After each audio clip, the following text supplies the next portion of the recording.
கூறுகிறேன். அஸ்ஸலாமு அலைக்கும் வரஹ்மத்துல்லாஹி வபரகாத்துஹு.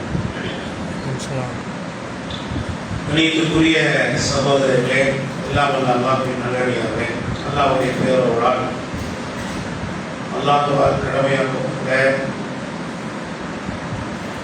முதல் தொழுகையான சுபு தொழுகையை நிறைவேற்றிவிட்டு அவனது இல்லத்திலே சிறிது நேரம் அமர்ந்து அவனது மாற்றத்தை பற்றி கேட்கிற நல்ல வாய்ப்பை நாம் பெற்றிருக்கிறோம். அன்புக்குரிய சகோதரர்களே, நம்முடைய வாழ்க்கையில் அல்லாஹ் நிறைய அருட்கொடைகளை செய்திருக்கிறான். மனிதனுக்கு அல்லாஹ் செய்த அருட்கொடைகளை எண்ணி பார்த்தால், கணக்கிட முனைந்தால் நம்மால் என்ன செய்ய முடியாது, எண்ணி முடிக்க முடியாது.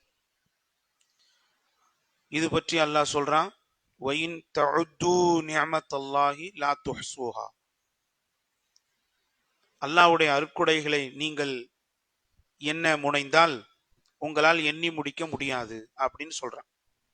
எவ்வளவு எண்ணினாலும் அந்த எண்ணிக்கையை விட ஒரு படி மேலதான் அல்லாஹ்வுடைய நியாமத்து மனிதனின் மீது இருக்க போகுது.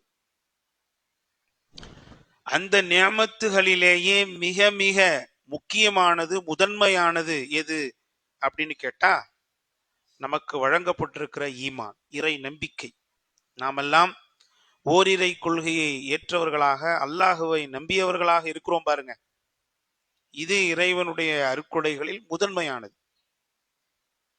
இதுக்கு கீழே தான் எல்லாமே. நமக்கு கிடைச்ச அத்தனை அருட்கொடைகளாக இருந்தாலும் சரி, எல்லாம் ஈமானுக்கு கீழே தான். ஈமானுக்கு அடுத்தபடியா கிடைச்சிருக்கக்கூடிய அதிகப்படியான எக்ஸ்ட்ரா போனஸ் அது என்னவா இருக்கலாம்? நல்ல வீடா இருக்கலாம், நல்ல பொருளாதாரமா இருக்கலாம், நல்ல வேலையா இருக்கலாம், நல்ல படிப்பா இருக்கலாம், நல்ல கணவனா இருக்கலாம், நல்ல மனைவியா இருக்கலாம், நல்ல பிள்ளையா இருக்கலாம், நல்ல ஆரோக்கியமா இருக்கலாம், நல்ல தூக்கமா இருக்கலாம். என்ன, இன்னும் வாழ்க்கையில நாம அடைந்திருக்கிற எல்லா நல்லதும் இறைவன் புறத்திலிருந்து நமக்கு கிடைச்சிருக்கிற அதிகப்படியான நியமத்து தானே ஒழிய அது மெயினான முக்கியமான நியமத்து அல்ல. பிறகு எதுதான்?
ஈமான் கொண்டவர்கள் தான். ஈமான் கொண்டவர்களே ஈமான் கொள்ளுங்கள் தான் அர்த்தம். சரியா ஈமான் கொள்ளுங்க. உங்க ஈமான சரி பண்ணிக்கங்க, தெளிவாக்கிக்கங்க, அதை புதுப்பிச்சுக்கங்க, ஒழுங்குபடுத்திக்கங்க, அதை பாதுகாத்துக்குங்க. எல்லா அர்த்தமும் அதுக்கு சூட்டபிள் ஆகும். நபிகள் நாயகம் ஸல்லல்லாஹு அலைஹி வஸல்லம் அவர்களும் ஈமானை புதுப்பிக்க வேண்டும் என்கிற அறிவுரையை, அறவுரையை நமக்கு வழங்க அவர் நபி அவர்கள் சொல்றாங்க பாருங்க, இன்னல் ஈமான லயஹ்லகு ஃபீ ஜௌஃபி அஹதிக்கும் கமா யஹ்லகு, அது பழையதாகி நஞ்சி போய் விடுகிறதோ அது மாதிரி உங்களுடைய உள்ளத்துல உள்ள ஈமானும் என்ன செய்து நஞ்சி போய் விடுகிறது, பலகீனத்தை சரிவை சந்திக்கிறது அப்படிங்கிறாங்க நபி அவர்கள். உதாரணத்தோடு சொல்றாங்க. என்னைக்குமே உதாரணம் சொல்லும் போது நமக்கு அது பட்டுன்னு விளங்கும், புரியும். அப்படித்தானே? எவ்வளவு பெரிய காஸ்ட்லியான சட்டையா இருக்கட்டும், எவ்வளவு பெரிய பிராண்டட் உடைய சட்டையா இருக்கட்டும், அதை திரும்ப திரும்ப போடும்போது கலர் மங்கி ஒரு நேரத்துல நெஞ்சு போய் கிளியத்தானே செய்யும். சொர்க்கத்தை ஆடைதான் என்ன செய்யாது, நஞ்சி போகாது, கிழியாது, மங்கி போகாது, போட்டது போட்ட மாதிரியா இருக்கும் இல்லையா? ஆனா உலகத்துல உள்ள ஆடை அப்படி இருக்காது. அப்ப ஆடை எப்படி அந்த மாதிரி போகுதோ அந்த மாதிரி உள்ளத்துல உள்ள ஈமானும் போகுது, சரிவை சந்திக்குது, பலகீனத்தை அடையுது.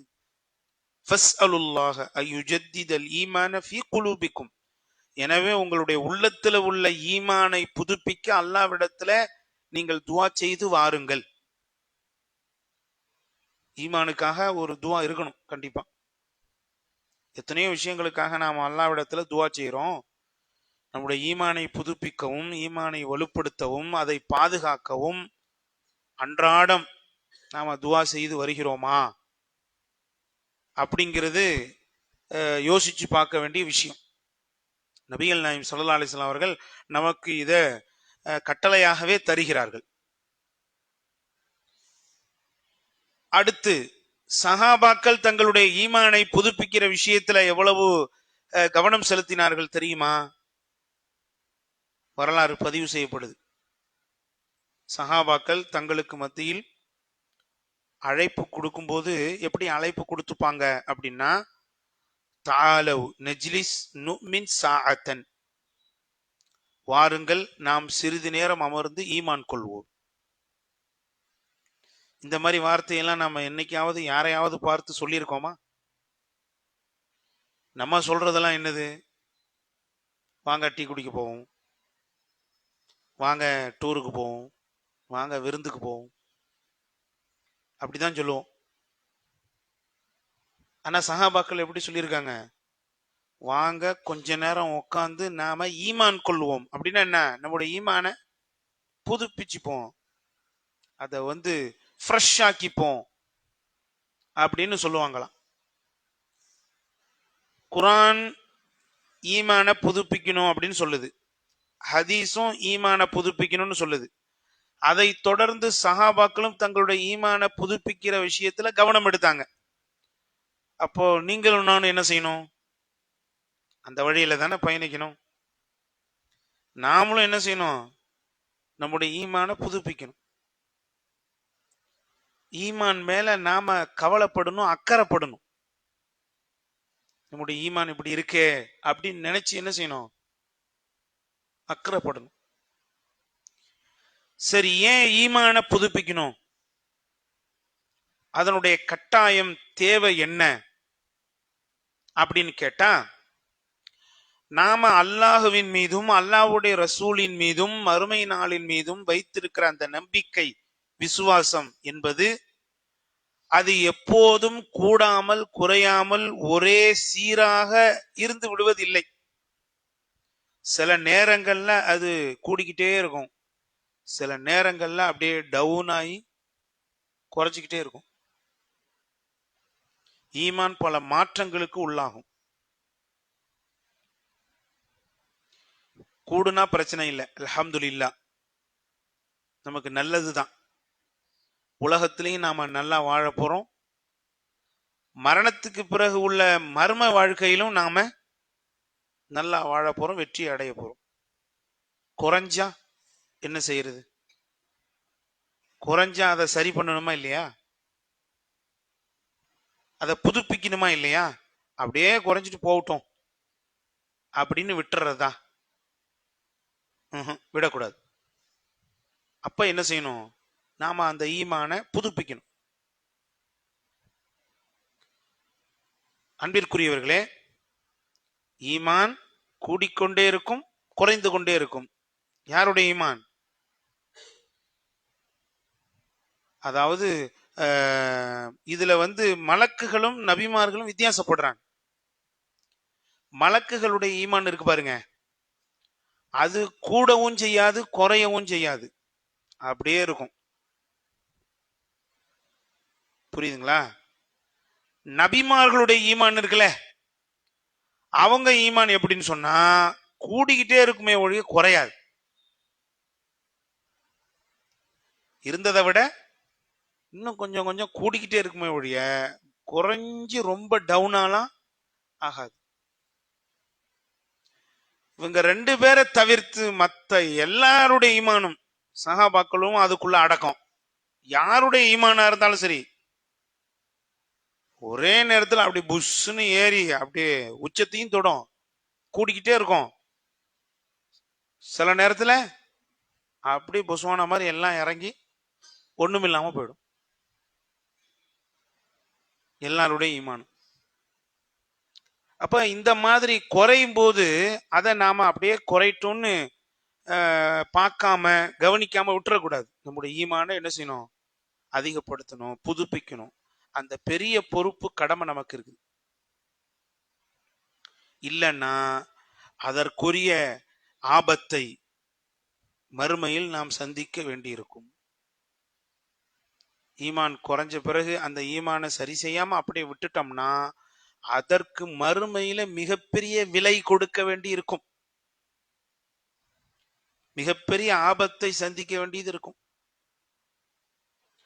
ஒண்ணும் வேணா, இப்போ நம்ம பகுதியில 3 நாள் கரண்ட் கட் பண்ண போறாங்க அப்படின்னு முன்னறிவிப்பு வந்துருச்சு அப்படின்னு வச்சுக்கோங்க. நம்ம போன்ல 20% தான் சார்ஜ் ஏத்திருக்கோம். எவ்வளவு? 20% தான் சார்ஜ் ஏத்திருக்கோம். அவ்வளவுதான் இருக்கு. அப்படிங்கும்போது இந்த 3 நாளும் 20 வச்சு சமாளிச்சுக்கலாம்னு நினைப்பீங்களா? அடே 3 நாள் கரண்ட் கட் பண்ண போறான், இந்த 20 எப்படி பத்தும்? நம்ம என்ன செய்வோம்? ஃபுல்லா சார்ஜ் போட்டு வைப்போம் அப்படின்னு நினைப்பீங்களா? என்ன நினைப்போம்?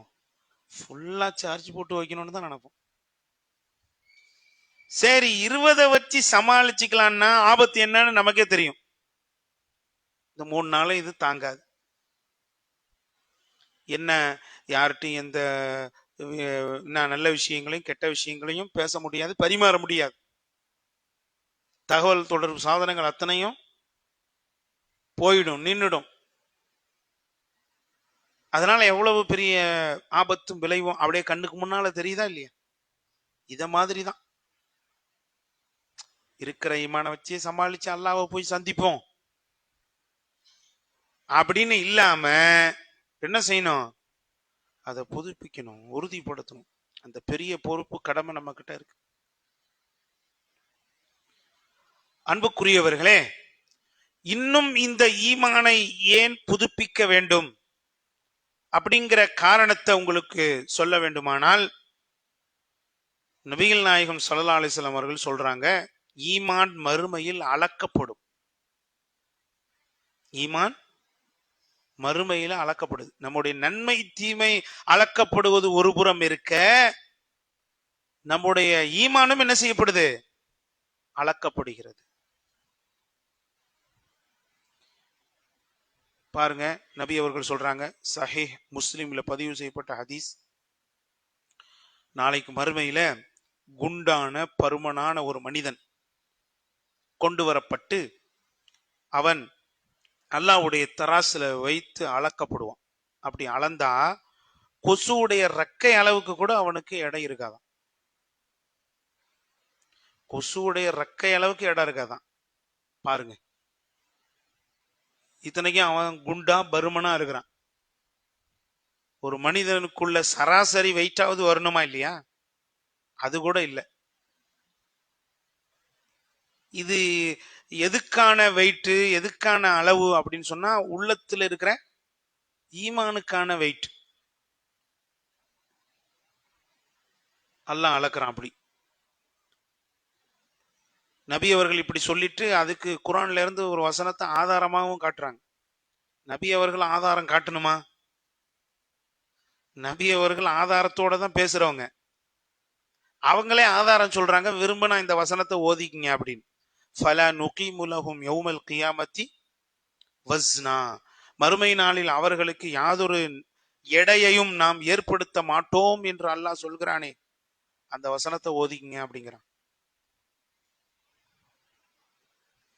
இப்னு மஸ்ஊத் ரலியல்லாஹு அன்ஹு என்ற நபித்தோழருக்கு நபி அவர்கள் சொன்ன சிறப்பு சான்று என்ன தெரியுமா?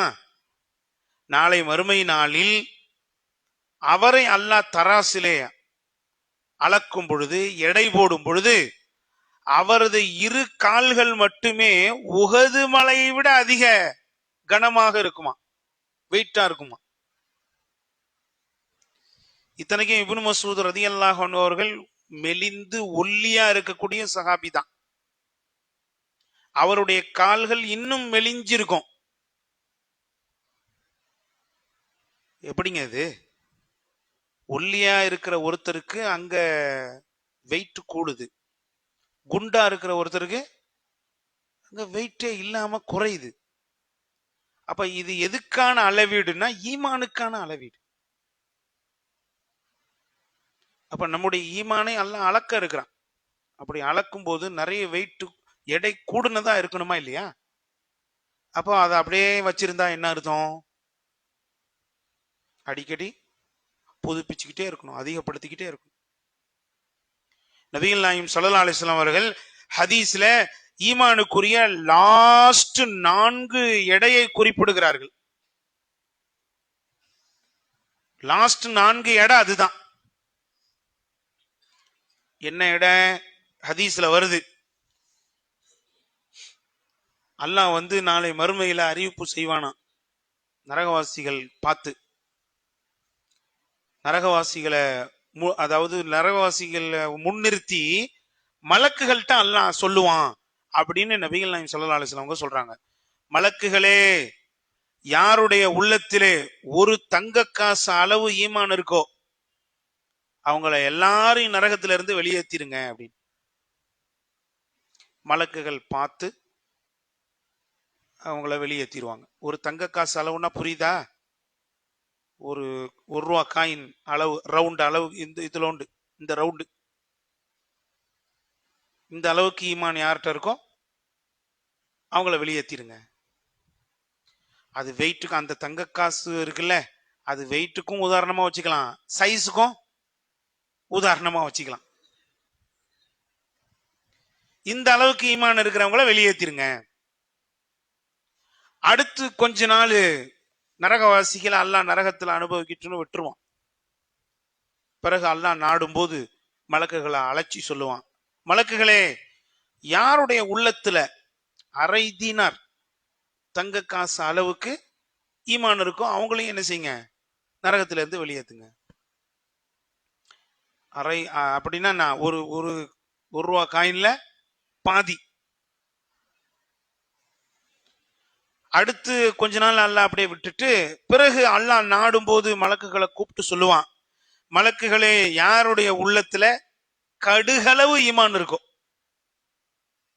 இது அதை விட ரொம்ப சைஸ்ல சின்னதா போயிடுச்சு, வெயிட்லயும் சின்னதா போயிடுச்சு. கடுகு தெரியும்ல, கடுகு பார்த்துருக்கோமா இல்லையா? நம்ம எல்லாம் சமயக்கட்டுலுக்கு போனா தானே சாப்பிடவாது செய்யறோமே, அப்போ பார்த்துருப்போம்ல கடுகு. அந்த கடுகு எவ்வளவு சின்னதா இருக்கு. அந்த அளவுக்கு ஈமான் இருக்கிறவங்கள வெளியேற்றிருங்க அப்படி. மலக்குகள் உடனே பார்த்து வெளியேற்றிடுவாங்க. அப்புறம் கொஞ்ச நாள் கழிச்சு அல்லாஹ் சொல்லுவான், மலக்குகளே யாருடைய உள்ளத்தில் அணுவளவு ஈமான் இருக்கும் அவங்களையும் நரகத்திலிருந்து வெளியேற்றிருங்க அப்படி. அணுங்கிறது என்னங்க? கடுகை விட சின்னது, கண்ணுக்கே தெரியாதது. புரியுதா? அதெல்லாம் பார்க்கணும்னா கருவி வச்சுதான் பார்க்கணும். ஆனா அணுவும் யாருக்கு தெரியும்? அல்லாஹ் ரப்புல் ஆலமீனுக்கு தெரியும் இல்லையா? அணுவை விட சின்னது இருக்குங்கிறான்ல திருக்குறான்ல. அப்ப அந்த அணு அளவு ஈமான் இருக்கிறவரும் நரகத்திலிருந்து வெளியேற்றப்படுவார். அதுக்கு கீழே சைஸ் இல்ல. ஈமான்ல அணுவை விட கீழே சைஸ் இல்ல. இப்ப இந்த லாஸ்ட் 4 சைஸ் சொல்லப்பட்டிருக்கு. இதுல நம்முடைய ஈமான் எதுல இருக்கு அப்படிங்கிறத நினைச்சுப்பார். அணுவுலையா, கடுகுலையா, அரை தீனார்ல இல்லையா, முழு தீனார்ல இருக்கா அப்படிங்கிறத நம்ம யோசிக்கணும். இந்த லாஸ்ட் அளவில இருந்து ஃபர்ஸ்ட் முதல் அளவு, முதல் சைஸ் என்ன தெரியுமா? மலை.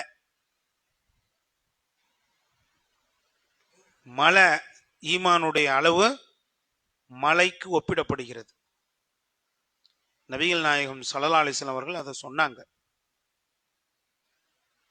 சஹாபாக்களுடைய ஈமானை பற்றி சொல்லும் பொழுது ஒரு இடத்திலே நபி அவர்கள் சொன்னாங்க, இன்ன ஃபீ உம்மதி லரிஜாலன் அல் ஈமானு ஃபீ குலூபிஹிம் அஸ்பத்து மினல் ஜிபாலிர் ரவாசி அப்படின்னு குறிப்பிட்டாங்க. என் உம்மத்திலே சிலர் இருக்கிறார்கள், அவர்களுடைய உள்ளத்திலே உள்ள ஈமான் உறுதியான மலைகளை போன்று, உறுதியான மலைகளை விட வலுவாக இருக்கிறது அப்படின்ட்டாங்க. சுப்ஹானல்லாஹ். அந்த சஹாபாக்களுக்குரிய மிகப்பெரிய சான்றை பாருங்கள். எப்ப சொன்ன வார்த்தை தெரியுமா? ஒரு குர்ஆன் வசனம் சஹாபாக்களுக்கு இறங்குச்சு. இன்று கூட அந்த வசனம் சுபுகு தொழுகையில ஓதப்பட்டது. என்ன? வலவ் அன்னா கதப்னா அலைஹிம் அன் இக்துலூ அன்ஃபுஸக்கும் அவ் இக்ரிஜூ மின் தியாரிக்கும் மா ஃபஅலூஹு இல்லா கலீலும் மின்ஹும். அல்லாஹ் இந்த யூதர்களை நோக்கி, உங்களை நீங்களே கொலை செய்து கொள்ளுங்கள் அல்லது உங்க வீடுகளை விட்டு வெளியேறி போயிடுங்க அப்படின்னு நேரடியா சொன்னா கூட இவர்களில் அதிகமானோர் கேட்க மாட்டாங்க. அந்த அளவுக்கு அல்லாஹ்வுடைய சொல் பேச்சு கேட்காத மக்கள் தான் யாரு? இந்த யூதர்கள், பனு இஸ்ரவேல் சமூகம் அப்படின்னு அல்லாஹ் சொல்றான். இயல்பாவே அல்லாஹ்வுடைய கட்டளையை மீறுறது அவங்களுக்கு ஒரு என்னது சுபாவமா போயிடுச்சு. வலவ் அன்னஹும் ஃபஅலூ மா யூஅதுன பிஹி, அவர்களுக்கு இடப்பட்ட கட்டளையை அவர்கள் செய்திருந்தால் லக்கான கைரல் லஹும், அதுதான் அவர்களுக்கு சிறந்ததாக இருந்திருக்கும். வ அஷத்த தஸ்பீதா, அதுதான் ஈமானுக்கு உறுதியாகவும் இருந்திருக்கும் அப்படிங்கிறான்ல. ஆனா அவங்க செய்ய மாட்டாங்க. அந்த அளவுக்கு என்னது இந்த சொல் பேச்சு கேட்காத மக்களா அவங்க இருந்தாங்க, இருக்கிறாங்க அப்படின்னு ஒரு வசனத்தை இறக்குறான் அல்லாஹ். இத சஹாபாக்கள் எல்லாம் படிக்கிறாங்க. படிச்சோன்னா அவங்க ஒரு வார்த்தை சொன்னாங்க, அல்லாஹ் மட்டும் நமக்கு இப்படி ஒரு கட்டளையை சொல்லியிருந்தா நம்மள யாரும் பின்வாங்காமல் அதை செஞ்சிருப்போம். எங்க அல்லாவே நேரடியா சொல்றான், உங்களை நீங்க கொலை பண்ணீங்க, வீட்டை விட்டு வெளியே போங்கன்னு செய்ய மனம் வராதா? அல்லாவை நேரடியா சொல்லும் போது செய்யணும் தானே. அப்ப அதை அவங்க செய்ய மாட்டாங்க. நமக்கு அல்லாஹ் இறக்கியிருந்தா இந்த மாதிரி நம்ம செஞ்சிருப்போமே. ஆனா அல்லாஹ் நமக்கு இந்த மாதிரி வசனத்தை இறக்கி நம்மளை கண்டிக்கலையே அப்படின்னு சொல்லி சஹாபாக்கள் பேசிக்கிட்டாங்க. இந்த பேச்சு ரசூலுக்கு எட்டன போதுதான் இந்த வார்த்தையை சொல்றாங்க. ஆஹா, என் உம்மத்துல சில பேர் இருக்கிறாங்க, அவங்களுடைய உள்ளத்துல உள்ள ஈமான் எப்படி இருக்கு? மலை மாதிரி இருக்கு, மலையை விட உறுதியா இருக்கு அப்படின்னு சொல்லி காட்டுறாங்க. பாருங்க, ரசூலுடைய சான்றை நபியின் தோழர்கள் சஹாபாக்கள் பெற்றுவிட்டார்கள். எதனால்? தங்களுடைய ஈமான அவங்க சரி செய்து கொண்டதனால், உறுதிப்படுத்தி கொண்டதனால், புதுப்பித்து கொண்டதனால். சுப்ஹானல்லாஹ். அதை விட ஒரு படி மேல விஷயம் என்ன தெரியுமா? சஹாபாக்களுடைய ஈமானை அல்லாஹ் புகழ்ந்து பாராட்டி பேசுகிறான். ரசூலுடைய சான்றை பெறுவதை விட அல்லாஹ்வின் சான்றை பெறுவதுதான் இங்க முக்கியம். ஏன்னு சொன்னா, ரசூலுக்கு ரகசியம் எல்லாம் தெரியாது, வெளித்தோற்றம் மட்டும்தான் தெரியும். அப்படித்தானே? முஸ்லிம்களுடைய இஸ்லாத்திலுடைய ஒரு அடிப்படை நம்பிக்கை என்ன தெரியுமா? நபி அவர்களுக்கு மறைவான ஞானம் இருக்கு என்பதும் உண்மை, மறைவான ஞானம் இல்லை என்பதும் உண்மை. ரெண்டுமே உண்மைதான். அல்லாஹ் அறிவிச்சு கொடுத்த மறைவான விஷயம் தெரியும், அல்லாஹ் அறிவிச்சு கொடுக்காத எந்த மறைவான விஷயமும் ரசூலுக்கு தெரியாது. அப்போ ஒருத்தருடைய ஈமான் நிறைஞ்சிருக்கு, அதிகமா இருக்கு அப்படிங்கறதெல்லாம் ரசூலுக்கு தெரியாது. அவங்க இருந்தாலும் சொல்லுவாங்க, வெளி தோற்றங்களை வச்சு, செயல்பாடுகளை வச்சு நபி அவர்கள் என்ன செய்வாங்க, அப்படி சொல்லுவாங்க. அப்படி சொன்னதுதான் இது. ஆனா ரகசியங்களையும் வெளிப்படையையும் அறிந்தவன் யார்? அல்லாஹ். அந்த அல்லாஹ் சஹாபாக்களுடைய ஈமான என்ன செய்யறான்? புகழ்ந்து பேசுகிறான். அதுவும் சாதாரண புகழ்ச்சி இல்ல. சுப்ஹானல்லாஹ். குர்ஆனை எடுத்து படிச்சு நம்ம பார்க்கணும். அல்லாஹ் ஒரு இடத்துல அவங்களுடைய ஈமானை புகழ்ந்து சொல்றான் பாருங்க. உலாயிக கதப ஃபீ குலூபிஹிமுல் ஈமான். சஹாபாக்கள் நபியின் தோழர்கள், முஹம்மதின் தோழர்கள் எத்தகையோர் என்றால், அவர்களுடைய உள்ளத்திலே நாம் ஈமானை எழுதிவிட்டோம், பதித்து விட்டோம். ஈமானை தந்தோம் அப்படின்னு சொல்லல, அல்லது அவர்கள் ஈமானை எடுத்துக்கொண்டார்கள் என்று சொல்லல. ஈமானை அவர்களது உள்ளத்திலே நாம் எழுதிவிட்டோம், பதித்து விட்டோம். அந்த வார்த்தையின் அழுத்தம் என்ன? கொஞ்சம் யோசிச்சு பாருங்க. அடிச்சு திருத்தி எழுதப்பட்ட விஷயம் அப்படின்னா என்னங்க அர்த்தம்? அதுல எந்த ஒரு கலப்படமும் எந்த ஒரு பலகீனமும் வராது அப்படின்னு அர்த்தம். இந்த மாதிரி சஹாபாக்கள் ஈமானை கொண்டு புகழப்பட்டிருக்கிறார்கள். அடுத்து அல்லாஹ் இன்னொரு இடத்துல சொல்லி காட்டுகின்றான். வல்லதீன ஆமனூ வஹாஜரு வஜாஹது ஃபீ சபீலில்லாஹ் வல்லதீன ஆவௌ வநஸரு உலாயிக ஹுமுல் முஃமினூன ஹக்கா. யார் அல்லாஹ்வை ஈமான் கொண்டு அல்லாஹ்வுடைய பாதையிலே ஹிஜ்ரத்தும் செய்து, அல்லாஹ்வுடைய பாதையிலே போரும் புரிந்து, அல்லாஹ்வுடைய பாதையிலே ஹிஜ்ரத் செய்து வந்தவர்களுக்கு அடைக்கலமும் தந்து, அல்லாஹ்வுடைய பாதையிலே ஹிஜ்ரத் செய்து வந்தவர்களுக்கு தனது பொருளாதாரத்தை கொடுத்து உதவியும் செய்தார்களோ, இத்தகையவர்கள் தான் உண்மையான மூமின்கள் அப்படின்னு அல்லாஹ் சொல்றான். இந்த வசனம் நேரடியா சஹாபாக்களை தான் பேசுது, முன்னிலையா வச்சு அப்படின்னு உறுதியா சொல்லலாம். ஏன்னா இதுல இருக்கக்கூடிய 5 விஷயங்களையும் அம்சங்களையும் யாரு தான் செஞ்சா?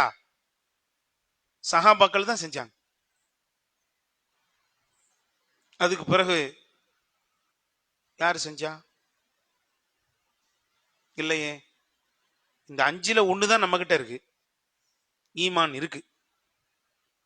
அல்லாஹ்வுடைய பாதையில ஹிஜ்ரத் செய்தோமா, அல்லாஹ்வுடைய பாதையில போர் புரிந்தோமா, அல்லாஹ்வுடைய பாதையில ஹிஜ்ரத் செய்து வந்தவர்களுக்கு அடைக்கலம் கொடுத்தோமா, அல்லாஹ்வுடைய பாதையில ஹிஜ்ரத் செய்து வந்தவர்களுக்கு பொருளாதாரத்தை கொடுத்து உதவி செய்தோமா? ஒன்னும் செய்யல. எல்லாம் அத்தனையும் பண்ணுனது சஹாபாக்கள். எனவேதான் அல்லாஹ் அவர்களை பற்றி சொல்கிறான், இவர்கள் தான் உண்மையான மூமின்கள் அப்படி. இது மாதிரி நிறைய வசனத்துல அல்லாஹ் ரப்புல் ஆலமீன் சொல்லிக்கொண்டே போகிறான். இன்னும் சொல்லணுமா, அடுத்து அல்லாஹ் சொல்றான் பாருங்க இன்னொரு இடத்துல, வலாக்கின்னல்லாஹ் ஹப்பப இலைக்குமுல் ஈமான வஸய்யனஹு ஃபீ குலூபிக்கும். என்றாலும் அல்லாஹ் இந்த ஈமானை உங்களுக்கு உலகத்திலேயே பிரியமுள்ளதாக ஆக்கினான். யாருக்கு? சஹாபாக்களுக்கு.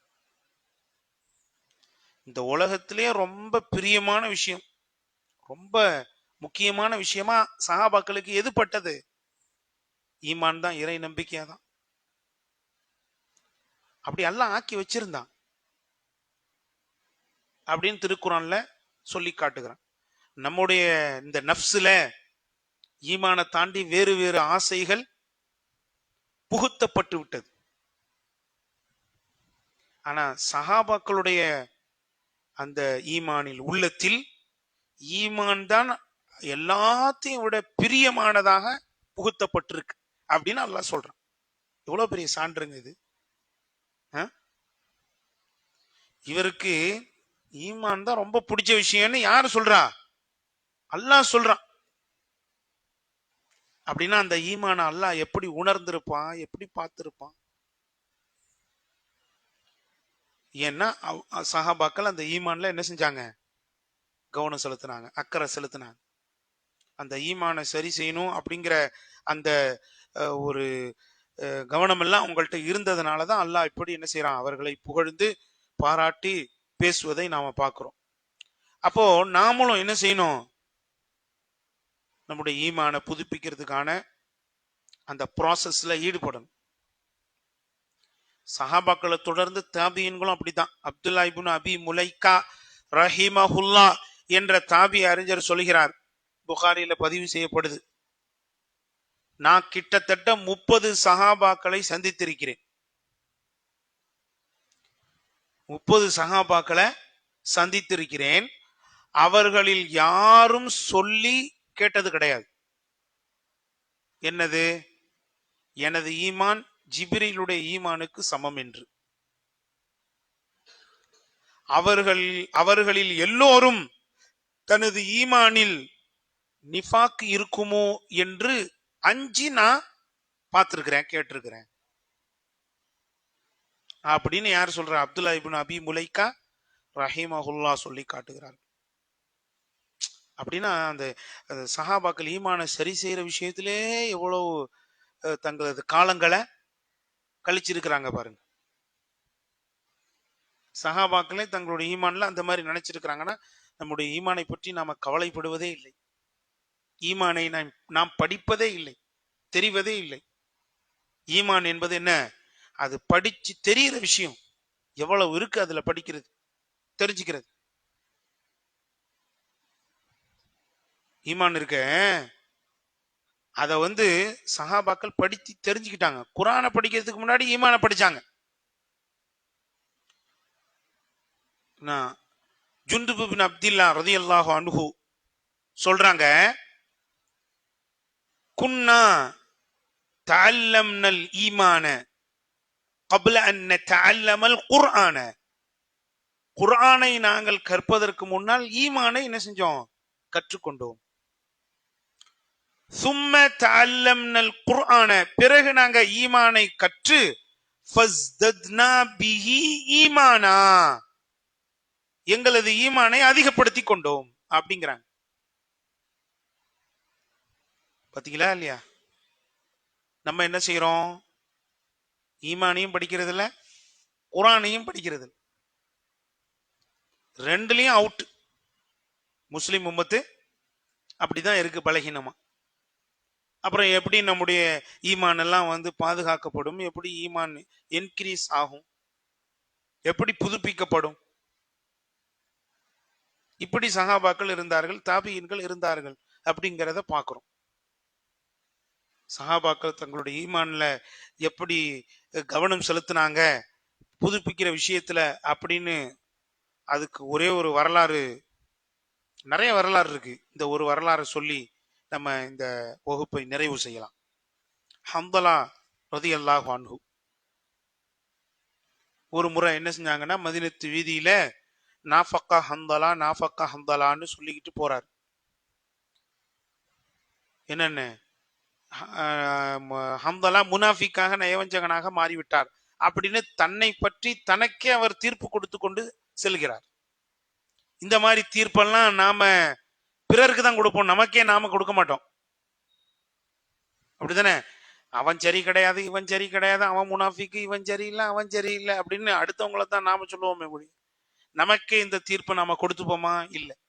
நாம சூப்பர் அப்படின்னு நினைக்கிற ஆள்லாம் இருக்கு இல்லையா? சகாபாக்கள் எப்படி நினைச்சாங்க பாரு. அப்படி சொல்லிக்கிட்டு போகும்போது அபூபக்கர் ரலியல்லாஹு அன்ஹு அவங்க இடையில சந்திச்சு, என்னப்பா இந்த மாதிரி வார்த்தையெல்லாம் சொல்றிய, இதெல்லாம் சொல்லலாமா, அப்படி என்ன நடந்துச்சு அப்படின்னு கேட்கும்போது அவரு சொல்றாரு, இல்லைங்க, நம்ம நபியுடைய அவைக்கு போறோம், அங்க சொர்க்கத்தை பத்தி, நரகத்தை பத்தி, மறுமையை பத்தி, மார்க்கத்தை பத்தி, மலக்குகளை பத்தி ரசூலுல்லா பயான் சொல்லும் போது அப்படியே நம்முடைய ஈமான்லாம் எப்படி செய்யுது, அப்படியே கூடுது.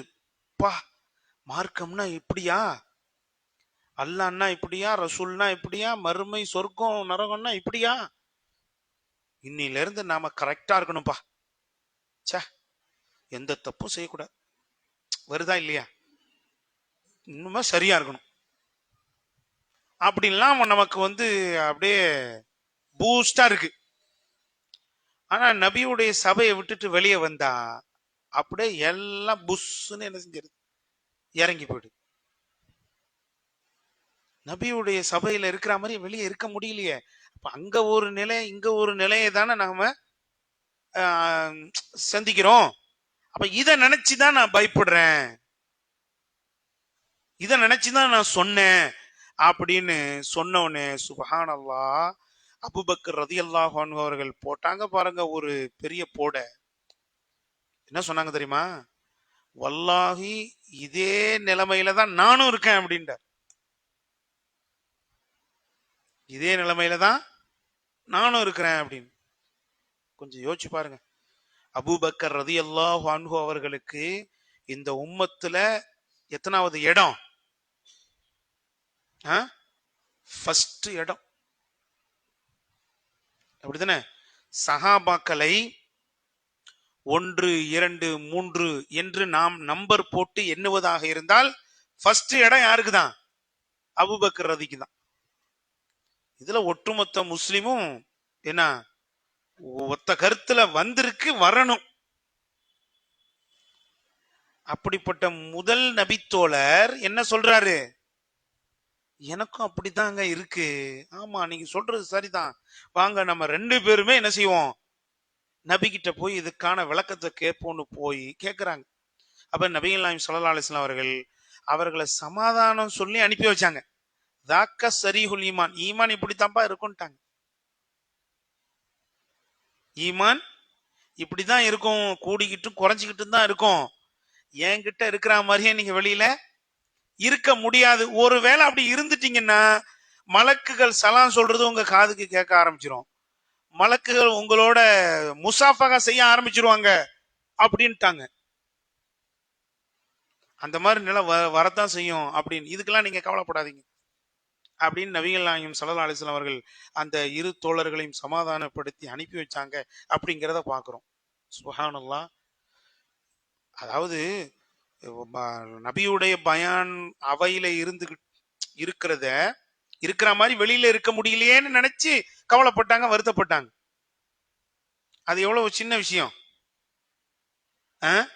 நம்மள பலருக்கு இங்க சுபுகு தொழுகை இல்லாம போயிடுச்சு, என்ன கடமையான தொழுகை இல்லாம போயிடுச்சு, ஹராமுல போய் விழுவுறோம், மனோ இச்சையின்படி வாழ்றோம், குரான் இல்ல, ஹதீஸ் இல்ல, ஆனாலும் அந்த ஈமான பத்தி கவலை இல்லாம, அந்த ஈமான பத்தி கவலை இல்லாம எத்தனையோ முஸ்லிம்கள் வாழ்ந்து கொண்டிருக்கிற காட்சியை, கோலத்தை நாம என்ன செய்யறோம், பார்க்கிறோம். சஹாபாக்கள் ஏன் அல்லாஹ் மூலமும் அல்லாஹ்வுடைய ரசூல் மூலமும் சான்றிதழ் வழங்கினாங்கிறது இப்ப தெரியுதா? ஈமான்ல அவர்கள் உயர்ந்து சிறந்து விளங்கியதால் தான் இது போன்ற இந்த உயர்வை கண்ணியத்தை அவர்கள் அடைந்தார்கள், மேன்மையை அடைந்தார்கள். ஆகவே நம்முடைய ஈமானும் சிறந்து விளங்க வேண்டும் என்றால் அல்லாஹ் சொல்வதை போல, அல்லாஹ்வுடைய ரசூல் சொல்வதை போல, அதை தொடர்ந்து சஹாபாக்கள் தங்களுடைய ஈமானை புதுப்பித்து கொண்டதை போன்று நாமும் நம்முடைய ஈமானை புதுப்பித்து கொண்டோம் என்றால், வலுப்படுத்தி கொண்டோம் என்றால், அதிகப்படுத்தி கொண்டோம் என்றால் நிச்சயமாக மறுமை வெற்றியை நாம் அடையலாம், சொர்க்கத்தை அடையலாம், அல்லாஹ்வுடைய பொருத்தத்தை அடையலாம். நாளை மறுமை நாளில் நம்முடைய ஈமான் எல்லாம் அளக்கப்படுகிற சமயத்தில் அதிக கனமுள்ளதாக அது மாறுவதற்கு வாய்ப்பு இருக்கும். ஆகவே அப்படிப்பட்ட ஈமானை அடைகிற நன்மக்களாக அல்லாஹ் ரப்புல் ஆலமீன் உங்களையும் பேசிய என்னையும் ஆக்கி அருள் புரிய வேண்டும் என்று அல்லாஹ்விடத்தில் வேண்டி விரும்பி பிரார்த்தனை செய்து எனது இந்த வகுப்பை நிறைவு செய்கிறேன். வாஹிரு தஅவானா அனில் ஹம்துலில்லாஹி ரப்பில் ஆலமீன் வஸ்ஸலாம். வாஹிரு தஅவானா அனில் ஹம்துலில்லாஹி ரப்பில் ஆலமீன். ஸல்லல்லாஹு அலா முஹம்மத் ஸல்லல்லாஹு அலைஹி வஸல்லம்.